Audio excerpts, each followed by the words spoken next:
Welcome to Web of Tomorrow. I'm Adam Garrett Harris, and today I've got a special guest from the other podcast again, from Book Bites. This is Jason Staten. Welcome to the show. Thanks, Adam. So how's it going? It's going pretty well. I have enjoyed being on the Book Bites podcast with you and Jen and Safia, and that has certainly kept me busy recently. I've been doing lots of studying in the Rust realm to try and bring the concepts over to a little bit more concrete terms for me, using Rust as my background on it. So it's been fun and keeping me busy. That's cool. Yeah, I'm looking forward to that. So the reason I have you on the show today is to talk about, well, yourself and your background a little bit, but also the fact that you teach at a boot camp and what that's like and why you teach and just different things about boot camps, you know? Sure. So what, I guess, what is your background with a boot camp and how did you get involved and what's the name of it? Sure. Yeah, I am an instructor at Dev Mountain, which is in Provo, Utah. At least one of their campuses is. And I have been teaching there for 2 years, and I've primarily been teaching students there how to read from and build up SQL databases. And I initially got involved in teaching there through a neighbor of mine.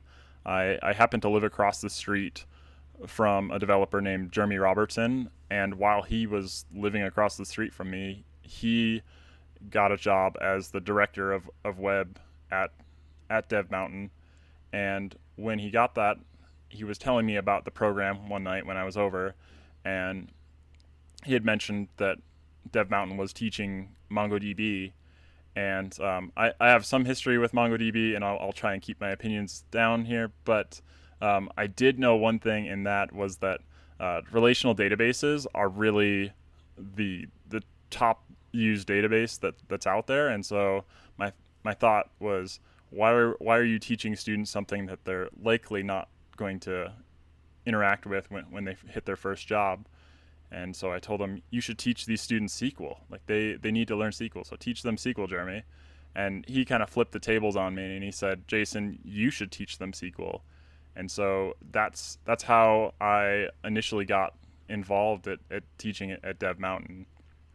I started off with a 1-hour YSQL type of course where I would come in and in an hour time frame try and give students an quick introduction to how to write some basic SQL, and also the benefits that they can get from it by organizing their data as well as constraining it and using it when they're building out a web application. And that went over pretty well enough that they decided at Dev Mountain to adopt SQL as part of their core curriculum, and it was expanded to giving me 3 days of 3 hours to teach SQL, as well as interfacing that with Node to Dev Mountain students. And so that's what I've been doing since then. So what exactly is MongoDB, and what's the difference between that and a relational database? So MongoDB is a document database where you would store, you might say like a JSON object up in it, and then retrieve that object back by key, or there is a query language for MongoDB. And relational databases, on the other hand, are built with the notion of rows and columns and tables as their core data structures, versus, I believe, Mongo calls them collections and documents. And a core difference between the two of them is that with a SQL database, you create a schema first, saying that every row in this table is going to have these 5 columns in it, and every age column in the 5 columns is going to be an integer. And you define that up front, so your data on every row is consistent. Whereas in Mongo, that schema is more of an implicit thing. like generally you put the same thing in for each document, but it doesn't live, or that requirement doesn't live as part of the database, but rather in the application that's interfacing with it. So why do you think they were teaching Mongo instead of the thing that most of the market is using?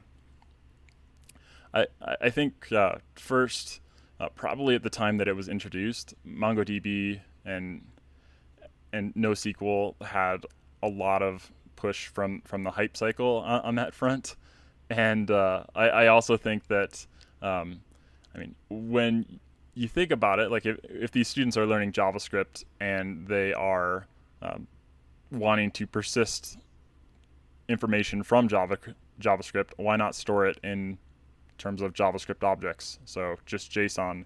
And so, in terms of the like mental leap, I would say like the familiarity that can come from Mongo, what was a positive on that front.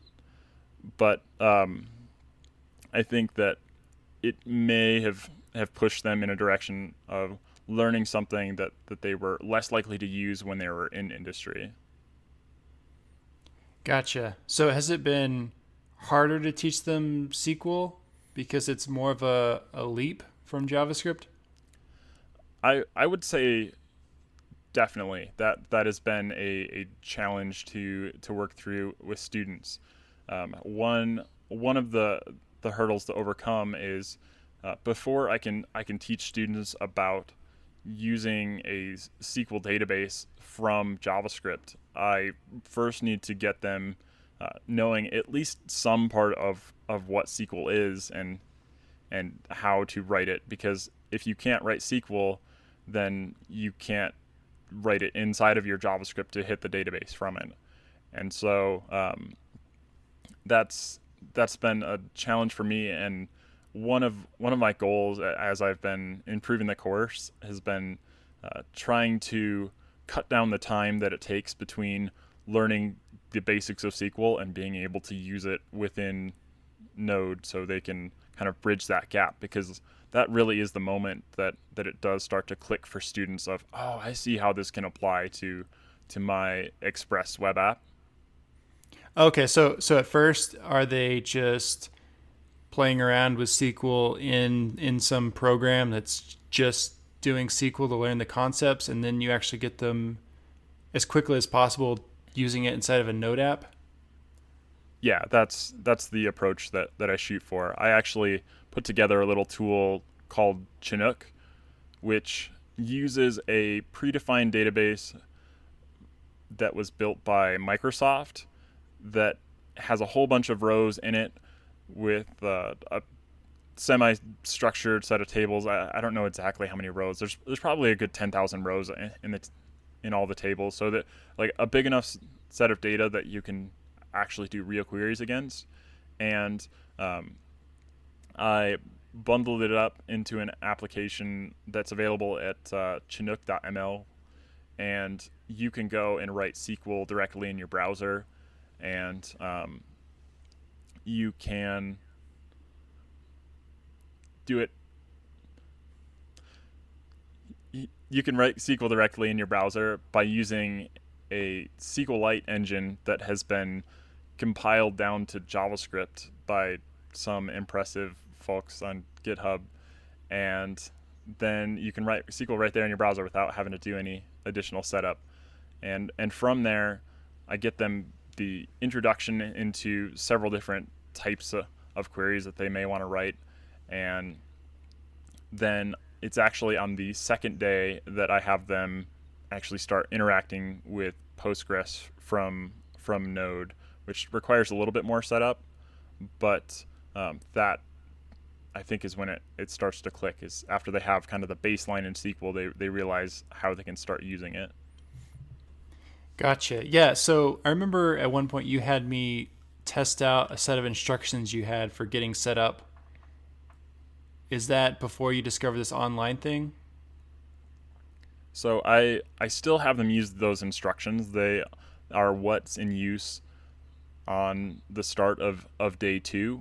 Okay. And it's a step-by-step guide of getting a Postgres database set up on Heroku.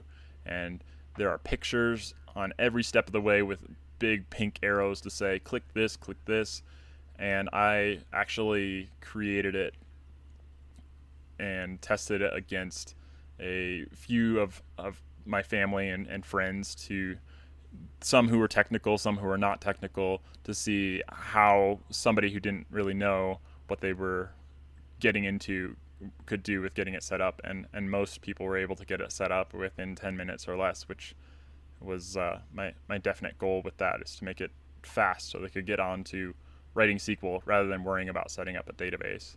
Wow, I'm impressed. So, how tell me how the experience went when you watched not your non-technical friends and family try this. They followed along just by looking at the picture and filling out the form that it pointed to, and clicking on the option that it said to. It was pretty hard to get wrong, other than in some cases where the window wasn't full sized. Heroku did some responsive sizing, and so sometimes buttons were in a slightly different location. But even then, they were able to problem solve. And while it took a little bit of work to get right, it was a big help to my course. One of the things that I ran into early on during the full 3-day course process was students were originally setting up Postgres on their own machines, and each one of them would install it differently. And so one student would have installed it through Homebrew on their Mac, and one student would install it through some random installer on Windows, and the experience was totally different for all of them. And by having them all go through the same flow of setting it up on Heroku, everybody was able to have the same experience regardless of platform. And so like that saved, I would say, almost 40 minutes of debugging machine setup on day 3. So it was a dramatic improvement in terms of getting to the content with the students, rather than having them go through the exercise of setting up a database and dreading databases from then on out. Yeah. So I mean, that's an interesting point. Are you kind of trying to instill maybe not so much knowledge, but some sort of passion or love of this, or just, hey, you can figure this out, or hey, you can do this, some sort of sense of accomplishment rather than concrete skills? I I would say my major goal was keeping the scope of it small, so it could be focused, and like you said, getting a feeling of accomplishment, because fighting with like getting authentication errors that are from a system that you haven't used before, and you set up a password that was either automatically generated for you or one that you forgot, can definitely be a downer, and rather getting to the point where the maybe the day before, the students were writing express apps and reading objects out of memory, to the following day being able to read out of a database and hand it back as a JSON API. That they're starting to feel like they're building real services rather than just toy projects, and I definitely think that that gets the students excited, as well as a step closer to being prepared for industry. So where did you get the idea of getting different people to test out your instructions? It's like you're doing usability tests on people.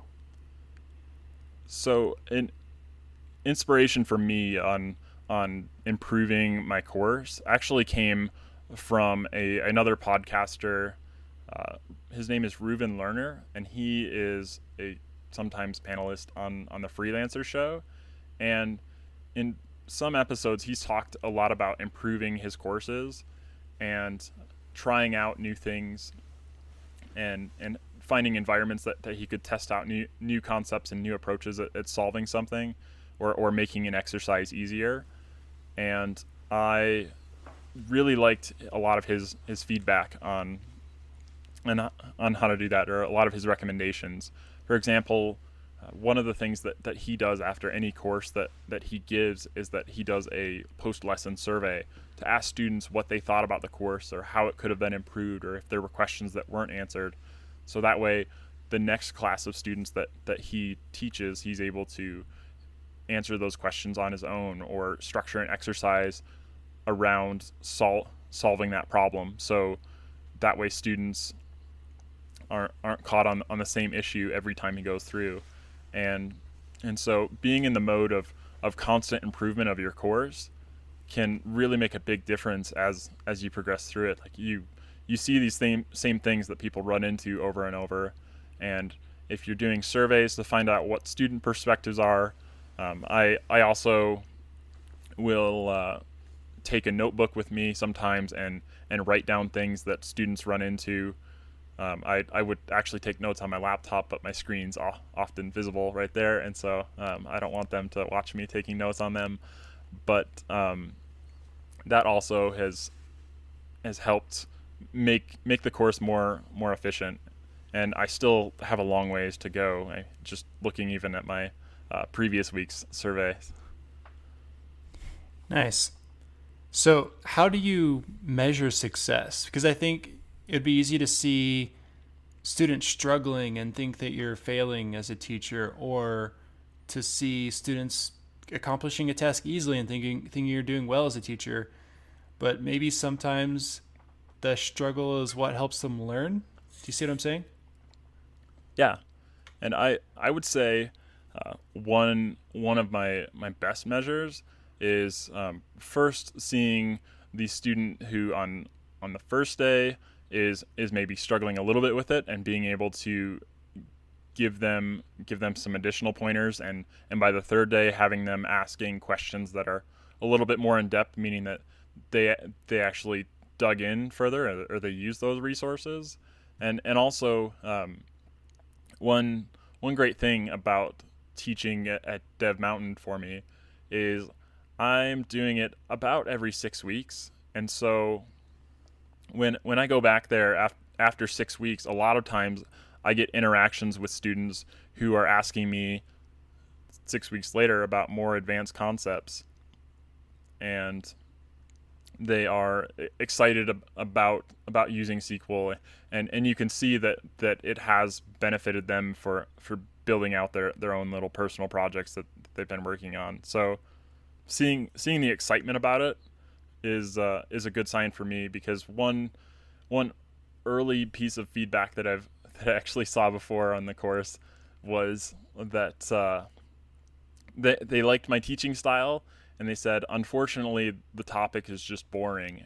And so yeah, and so I guess there wasn't an immediate action thing to take in there, but there was also something to be said that maybe my passion was lacking, and I actually had a video of myself from Dev Mountain, and I saw myself on some of the end days getting a little bit more, I would say, speaking a little bit softer, maybe getting a little bit more exhausted after getting into that third hour of the day.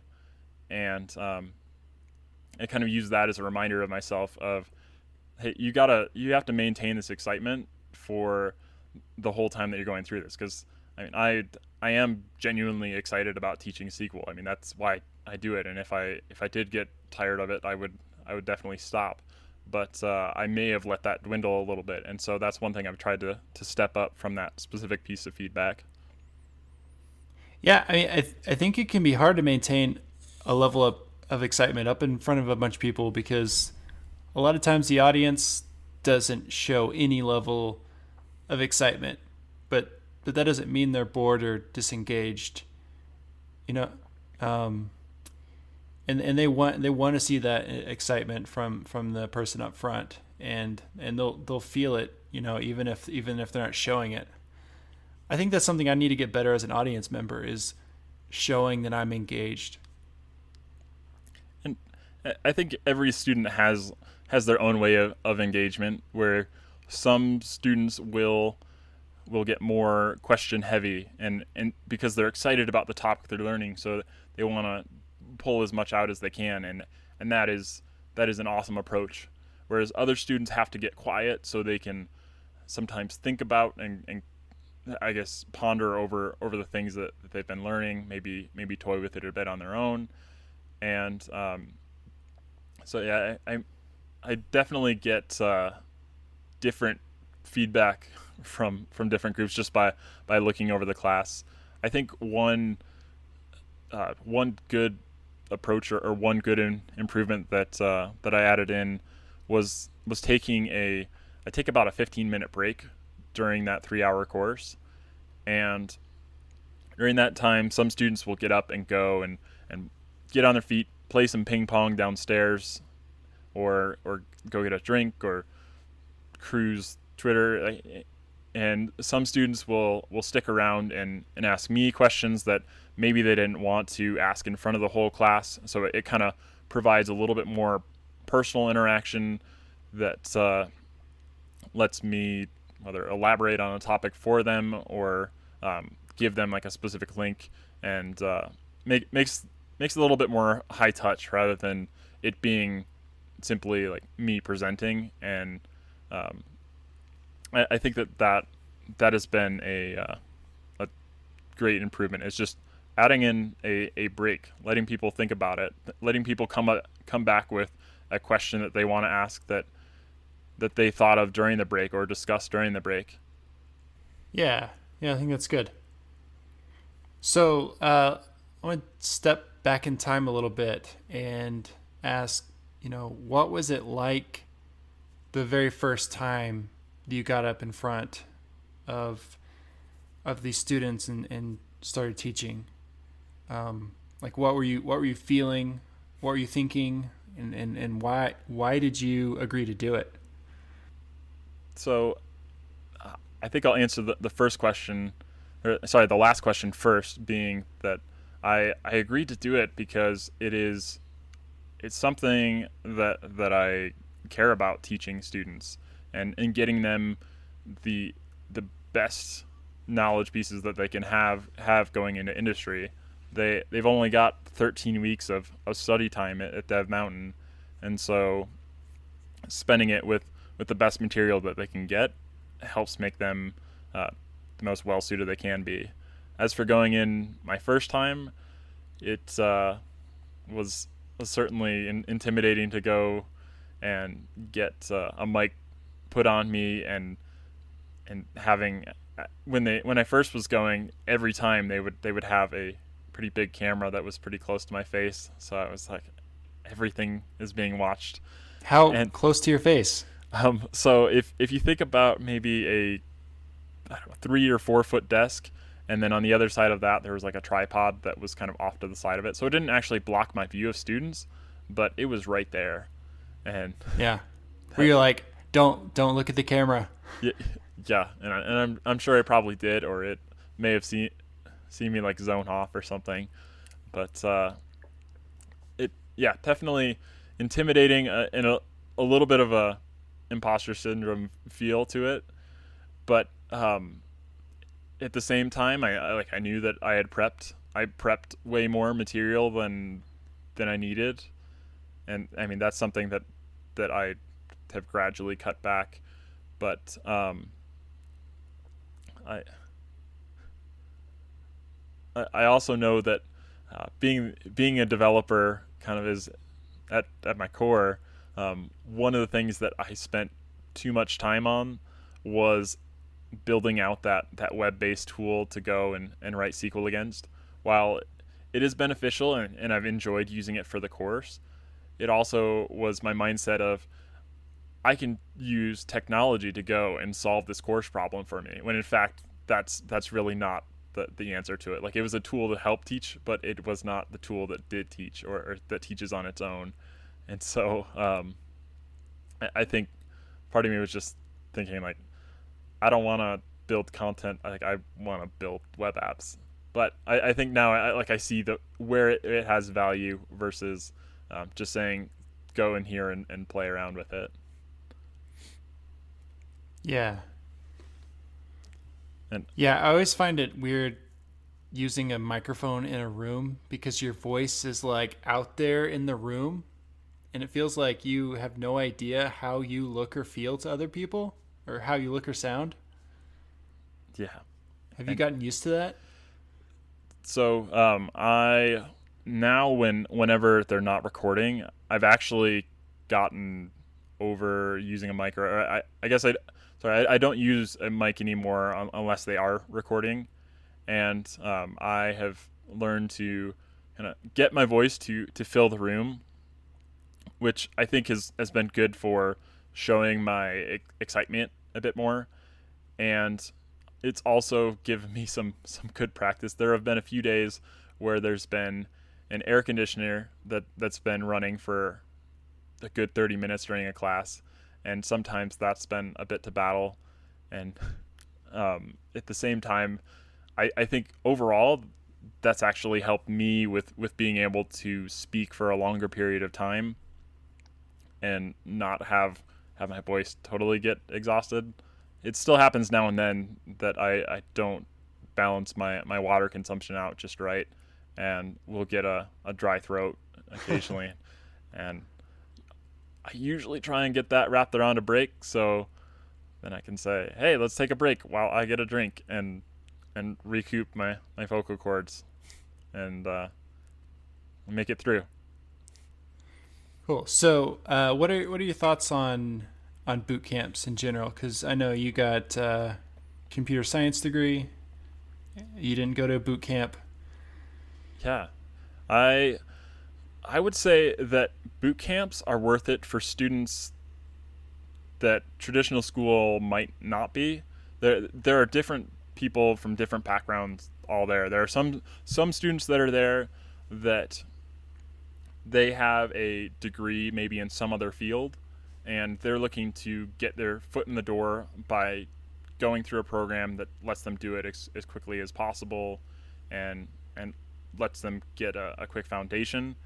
And other students just don't think that they would fare well in a long term program, which I can understand, because I know at some 4 year degrees, like, you go and you learn something at the start of your college career, and by the time that you're done, the things that you're learning may not be relevant, and or the things that you learned early on might not be, and so I think that boot camps are they're a viable option for those that other programs don't work out for. And I think probably the biggest benefits that can come from it is that it really does build a habit of continual learning. These students are constantly bombarded with new topics that they have to take on, and every day they're faced with something new, and if they don't understand it, they have to go home and they have to learn about it, and they have to discuss it with peers, because they've got to keep up. Like, the boot camp doesn't slow down for them. Like, it has a program that needs to happen, and it's a small window to fit it in, only 13 weeks. It'll specifically at Dev Mountain, it's only 13 weeks, and I think so. Building that habit is definitely core for building out a quality developer. I would say that if you are not a person who likes to spend time learning new concepts all the time, that development may not be the best career for you, because you constantly have to be picking up on new things, or you can get behind. And that's actually one reason I'm glad that we're doing the Book Bites podcast. Is it keeps me having to go and study things that I may not have done just on my own, is having that. And I also would say that boot camps offer a level of accountability. You having other students there can kind of be like having a run buddy, where if you don't go and get there in the morning and go on that run, or if you don't get to class during that day, like, your buddy's getting that far ahead of you, and like and they will also be there to kind of help you and motivate you and move you along, so everybody can keep on a really good pace. I would say, Yeah, that's nice, right? Like, cause yeah. there's a bit of bit of competition there, but you're also helping each other, and also there everyone's kind of going along at the same pace because you're going through this course at the same time. Hmm. You know, you might be able to find someone without a boot camp. You might be able to find a beginner programmer, but you don't have the same shared knowledge from the same time from the same teachers. Yeah, I think that's really useful. I do think students that attend the boot camp do need to recognize that it's often just a foot in the door, and it's definitely not a finish line for them.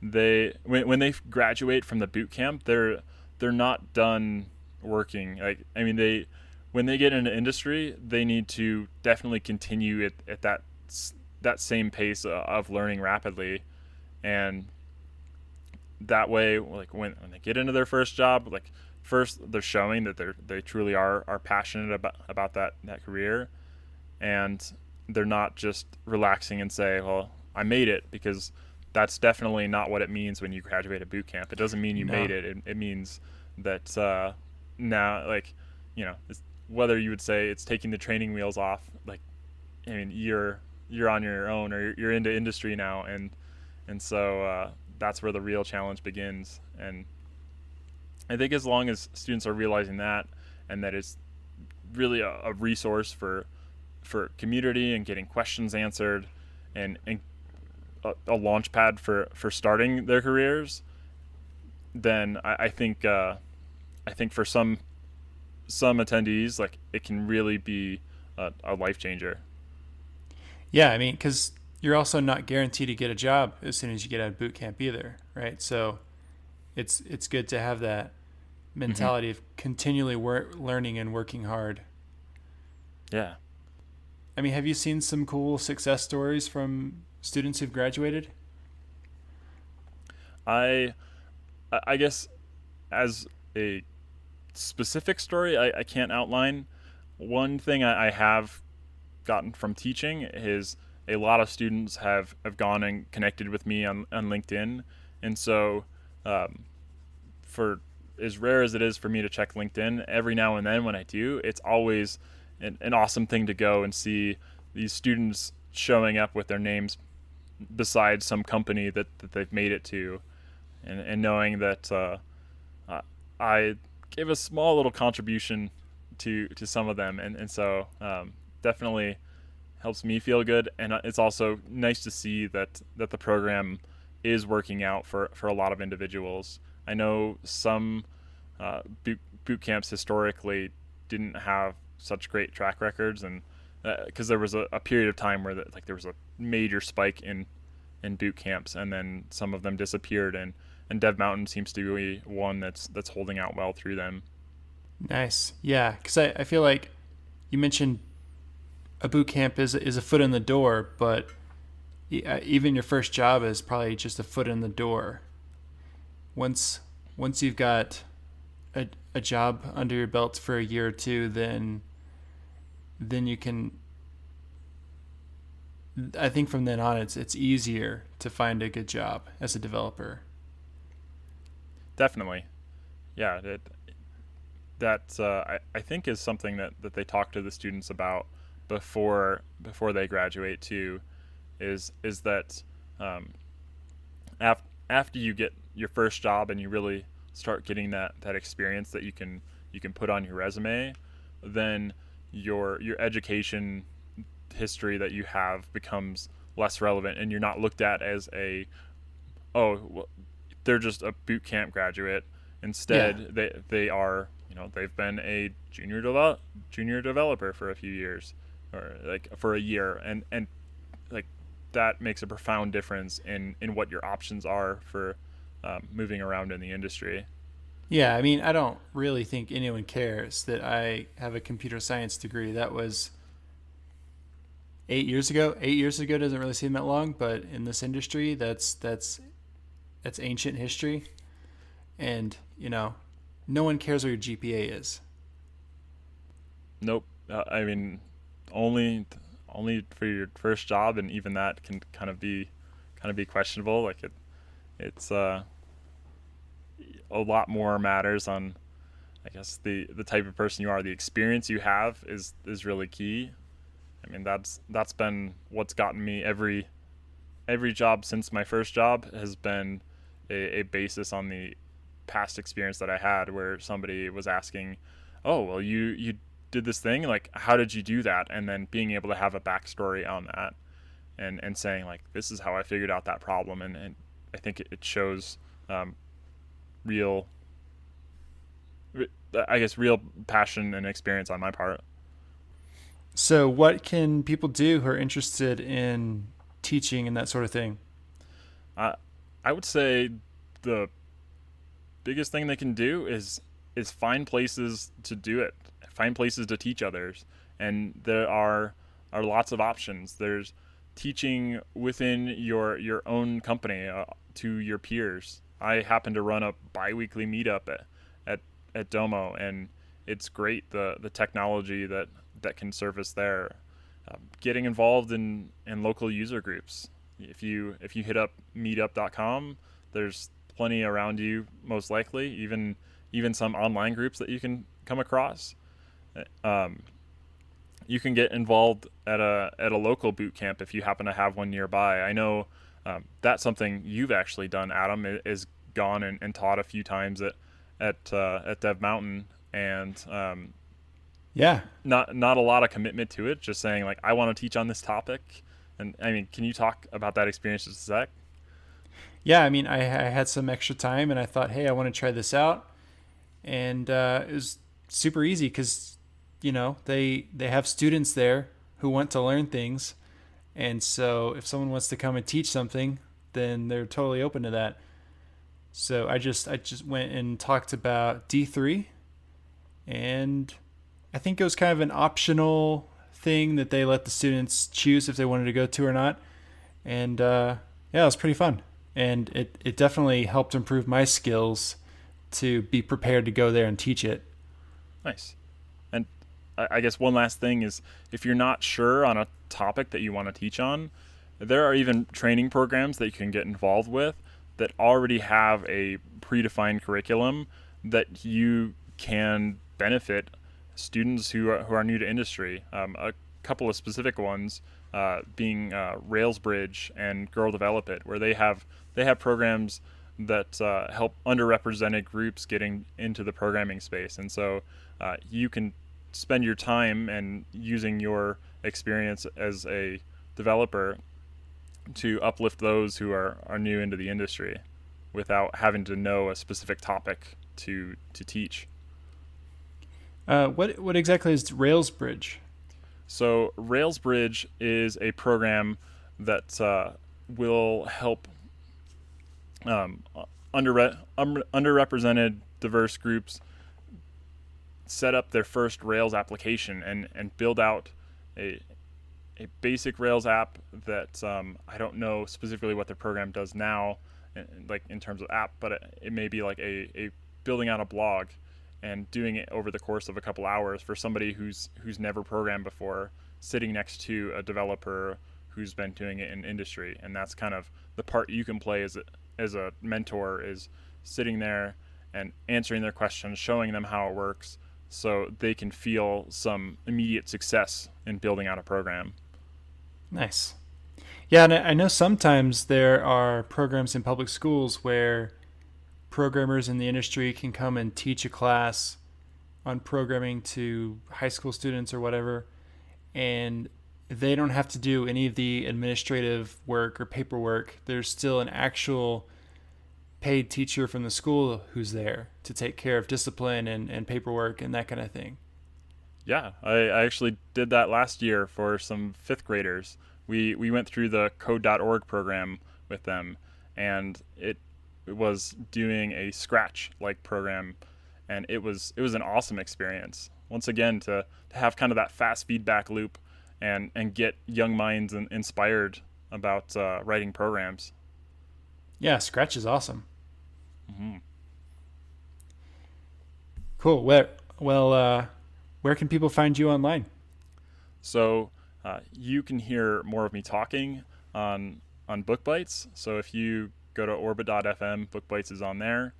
Right now we're going through Imposter's Handbook, and we are teaching each other a lot of computer science related topics every 2 weeks. And I'm also on Twitter at Staten Jason, so you can listen to me or catch me talking there too. Yeah, awesome.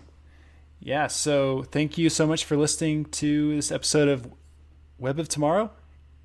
Like Jason said, you can go check out Book Bites as well. And Web of Tomorrow, of course, is on orbit.fm/Web of Tomorrow, and it's on Twitter at Web of Tomorrow FM.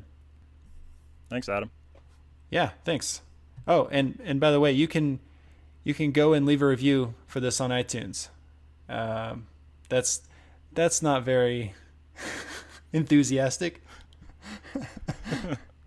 But yes, if you want to support the show, you can definitely go leave a review on iTunes, and I would very much appreciate that. That would help people find the show. Thanks.